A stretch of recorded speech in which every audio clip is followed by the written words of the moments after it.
Salut tout le monde! Avec Romain de la chaîne GN Design, on a remarqué que le design graphique est un thème qui est relativement absent du YouTube francophone et on a trouvé ça dommage. On a donc décidé de faire deux vidéos hors série qui abordent ce qu'est le design graphique dans son ensemble. C'est des vidéos que vous pouvez montrer à vos proches pour leur faire découvrir ce qu'est le design graphique. Et même pour ceux qui connaissent de près ou de loin, on aborde quand même quelques notions qui sont pas forcément très connues mais qui sont bonnes à prendre. La première vidéo est sur la chaîne de Romain, j'y aborde ce qu'est le design graphique et je vous donne quelques raisons de s'y intéresser. Dans cette vidéo, Romain va compléter mon propos sur le design graphique et son intérêt et vous inviter à pourquoi pas sauter le pas et créer vous aussi.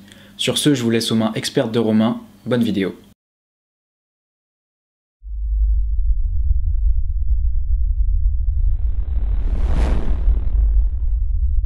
Pars te promener pendant quelques minutes. Tu remarques rien? Mais si, regarde bien. Tu vois cette affiche présente sur ce mur? Les panneaux publicitaires. Tu continues ta balade et décides de te rendre au centre commercial. Peu importe comment tu t'y rendre, tu trouveras en fait facilement un moyen de transport grâce à toutes les signalétiques mises en place. Tu arrives dans ce centre et tu ne sais vraiment plus où porter ton attention. Là, regarde ces vitrines, cette affiche, ce logo, ces flyers, cette publicité, ce packaging, ce t-shirt, ce menu, cet écran, ce site, cette vidéo, cette typo, ces pixels. Qu'est-ce qui vient de se passer? Eh bien, tu as été stimulé par des messages, des signes, des formes, des couleurs. Certains étaient là pour te guider, pour t'accompagner, tandis que d'autres étaient là pour générer des émotions, pour te faciliter la vie ou tes choix. Toi aussi, tu peux acquérir ces compétences. Toi aussi, tu peux générer des émotions, faciliter la vie d'autrui ou encore les guider. Qu'est-ce que le design graphique? James a créé une vidéo qui se trouve sur ma chaîne. Aujourd'hui, on va voir ensemble comment faire pour démarrer dans le domaine et les études qu'il faut entreprendre. Comment concrètement bien démarrer pour devenir un designer graphique? Il existe deux types d'apprentissage. Le premier se fera à l'école et le second chez toi, en tant qu'autodidacte. Pour commencer, suite à l'acquisition de ton baccalauréat, tu devras intégrer une mise à niveau des arts appliqués, aussi appelée MANA ou prépa. Cette année te permettra de développer ta créativité grâce à l'apprentissage des techniques de base, telles que le dessin, la couleur, la composition, le volume, la perspective. Tu développeras aussi ta culture artistique. Il est possible de passer directement en première année de design graphique et de se faire sauter la MANA si tu as déjà réalisé un baccalauréat en design graphique ou si tu as les compétences nécessaires et suffisantes. Suite à cette première année, tu réaliseras un BTS de 2 ans en design graphique. Tu apprendras à définir une stratégie de communication visuelle, à maîtriser les différents moyens d'expression et à la mettre en forme sur des supports variés. Pour ma part, j'ai intégré une école de design graphique à l'ISAREN. J'ai réalisé 3 ans dans une école privée et je vais ici te partager les points positifs et négatifs que j'en ai tirés. Pour commencer par les points positifs, être entouré de professionnels, de personnes qui sont dans le domaine du design graphique est un avantage certain à ton apprentissage. Ils te fournissent des bonnes bases qui vont te permettre de progresser rapidement et efficacement. Ce qui est bien aussi, c'est qu'on commence à créer notre petit réseau. On est entouré par des personnes qui sont intéressées par le même domaine que toi. On croise, on rencontre des personnes qui vont être de futurs designers graphiques.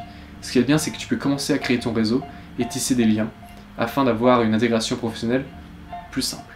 J'ai abordé maintenant les points négatifs qui peuvent varier suivant le type d'école et d'enseignant. Ici, je retrace uniquement mon ressenti et mon parcours.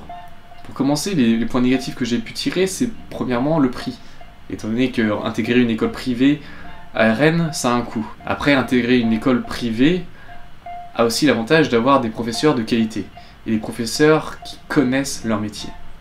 Tu pourras aussi intégrer une école publique qui certes sera moins coûteuse, mais avec des professeurs peut-être de moins bonne qualité.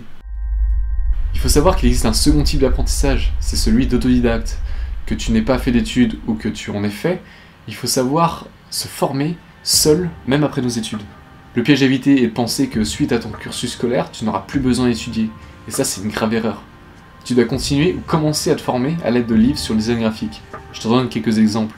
Le design graphique d'Alan Whale, les plus grands graphistes visionnaires de Caroline Robert, Graphic Design Rules par Stephen J. Butcher.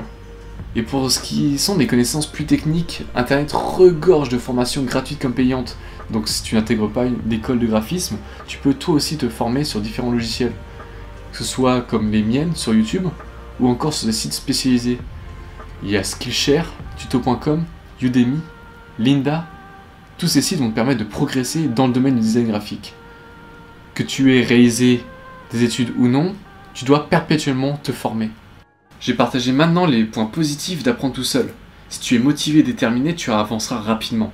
Cependant, fais attention de choisir des bons tuteurs pour te donner des bases solides et saines.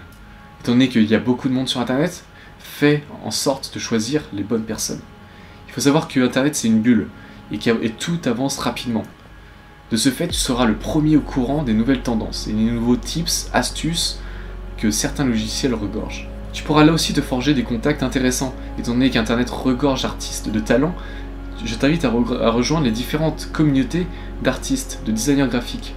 Étant donné que tu pourras te créer facilement des contacts professionnels et de ce fait échanger, apprendre plus rapidement. J'ai d'ailleurs créé le groupe Graphic Designer Community pour cette raison, afin d'échanger, de se donner des conseils et avancer ensemble. Se former sur Internet, ça a aussi un coût, mais comparé à une école privée, elle est drastiquement inférieure. Fais attention encore une fois de choisir les bons enseignants, mais ceci permettra d'acquérir les mêmes bases pour un coût inférieur. Mais encore une fois, il faut être motivé et déterminé, et ça, c'est pas donné à tout le monde. Se former seul demande de la rigueur et de la discipline, et forcément tu en auras plus que quelqu'un qui est sorti d'école. Tu seras finalement plus mature et plus apte à évoluer dans le futur. Car se former seul te demande d'aller chercher l'information. Ici, elle ne tombera pas tout cru dans le bec. Il va falloir faire tes recherches sur différents sites spécialisés et de ce fait commencer à te créer une base de données intéressante pour progresser dans l'univers du design. C'est pour cela que ça fait aussi partie des points négatifs. Il va falloir rester motivé et discipliné tout au long de l'année. Contrairement à l'école, où ici tu as un rythme scolaire, ici tu n'en as pas. C'est à toi de t'imposer ton propre rythme. Donc il va falloir faire preuve de maturité. Se forcer à se former peut être un obstacle pour la plupart d'entre nous. De plus, choisir un bon enseignant peut être quelque chose de délicat. Car choisir le mauvais chauffeur t'emmènera finalement au mauvais endroit. Il faut être vigilant. Ok Romain, tout ça c'est bien gentil, mais alors lequel choisir? Étudier en école ou chez soi à la maison? Bah finalement ce choix c'est toi seul qui peux le décider, tout dépend de ta personnalité.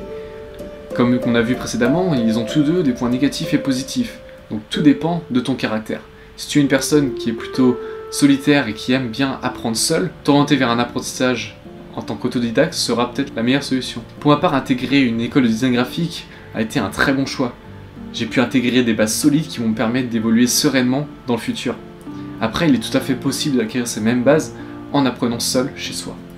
Comme je te l'ai dit, tout dépend de ta personnalité.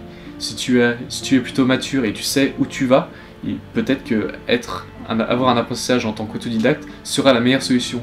Il faut savoir qu'il existe différents outils qui vont te permettre de retranscrire son idée visuellement, étant donné que c'est notre boulot finalement. Un designer graphique est une personne qui retranscrit visuellement l'idée d'un client.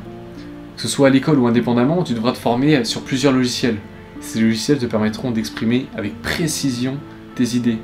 Que ce soit InDesign, qui est un logiciel de base du graphisme, il te permet de créer facilement des mises en page ou du traitement de texte. Un autre logiciel de base est Illustrator. Celui-ci te permettra de créer des illustrations vectorisées simplement et avec une grande précision. La majorité des logos que tu vois sont créés à l'aide de ce logiciel. Il permet de créer des images vectorisées, c'est-à-dire des images qui peuvent être agrandies dans n'importe quel format. Le troisième logiciel phare du graphisme est Photoshop. Photoshop va permettre de créer des photomontages, des retouches photos ou encore des illustrations. Ici on a en tête les images matte painting, c'est-à-dire le fait de peindre sur Photoshop. Ici, contrairement à Illustrator, elles ne seront pas vectorisées. Comme tu as pu le voir, il existe plus d'un des logiciels. Il va falloir les connaître afin de créer un contenu le plus professionnel possible. Tous ces logiciels possèdent des caractéristiques bien particulières. Et il faut savoir que la liste est longue. Tout dépend de ce que tu veux en faire. Par exemple, pour la photographie, je t'invite à t'intéresser à Lightroom. Lightroom qui est un logiciel de retouche de photos. Par contre, si c'est pour la création de visuels 3D, il va falloir t'intéresser à des logiciels tels que Blender, Maya, Cinema 4D ou ZBrush. Si tu t'intéresses au développement web, ici je t'invite à te pencher vers le logiciel Muse ou encore le logiciel XD. Pour ce qui est de l'animation, je t'invite à t'intéresser principalement au logiciel After Effects. Comme tu as pu le voir, les principaux logiciels sont présents dans la suite Adobe. C'est pour cela que je t'invite fortement à te procurer la suite Adobe. Ceci va te permettre d'acquérir ces différents logiciels qui sont indispensables pour le designer graphique. Finalement, le secret pour se former ou progresser, c'est tout d'abord d'avoir une curiosité constante du monde qui t'entoure. Et cela dans tous les domaines. Lorsque tu débutes, n'hésite surtout pas à recopier les meilleurs graphistes. Cela te permettra d'apprendre et de t'imprégner des créations qui fonctionnent. Fixe-toi des objectifs afin de progresser plus rapidement. Pourquoi pas réaliser une image par jour, tel que Miguel Lopez. Et pour tenir cette discipline, il suffit de te demander quel est le but à atteindre. et quelles sont les actions qui vont m'y emmener. Il faut apprendre à échouer. L'échec fait partie du processus de ton éducation graphique. It was really quite horrible, actually. Some of them don't even look like people. But I thought, you know, the age-old mantra, practice makes perfect. Dans tous les cas, il faut absolument former, que ce soit dans le design graphique ou dans tout domaine. Par exemple, si tu as envie de devenir un bon pianiste, il n'y a pas de secret. Il faut apprendre les accords, il faut apprendre à lire une partition. Pour le design graphique, c'est pareil. Il faut apprendre les bases du design. Que ce soit la composition, les couleurs, les formes, la typographie, tout y est. Et pour cela, que ce soit en école ou chez toi, tu peux acquérir ces bases. Si tu es en école, je t'invite aussi à approfondir tes connaissances à l'aide de pages Facebook, à l'aide de sites web, à l'aide de chaînes YouTube. Dans tous les cas, il faut chercher à s'enrichir chaque jour, que ce soit dans la chaîne YouTube de James ou la mienne. L'idée, c'est que tu progresses tous les jours et que tu apprennes toute ta vie. Tu seras une meilleure personne et du coup un meilleur designer graphique. J'espère que ces 2 vidéos vous auront plu, que tu seras maintenant plus au courant sur ce qu'est le design graphique. N'hésite pas à rejoindre la chaîne de James où tu auras beaucoup plus de contenu sur ce qu'est le design graphique ainsi que les typographies. Sur ma chaîne, on retrouve aussi du contenu sur le design graphique ainsi que de la 3D si tu veux développer cette compétence. J'espère vraiment qu'elle vous aura plu et n'hésite vraiment pas à partager cette vidéo pour les étudiants ou les personnes ou tes amis qui ne savent pas encore ce qu'ils veulent faire et qui aimeraient pourquoi pas s'orienter vers ce domaine. N'hésite pas à nous donner des feedbacks en commentaire et comme j'ai tendance à dire, reste motivé, reste créatif, reste unique.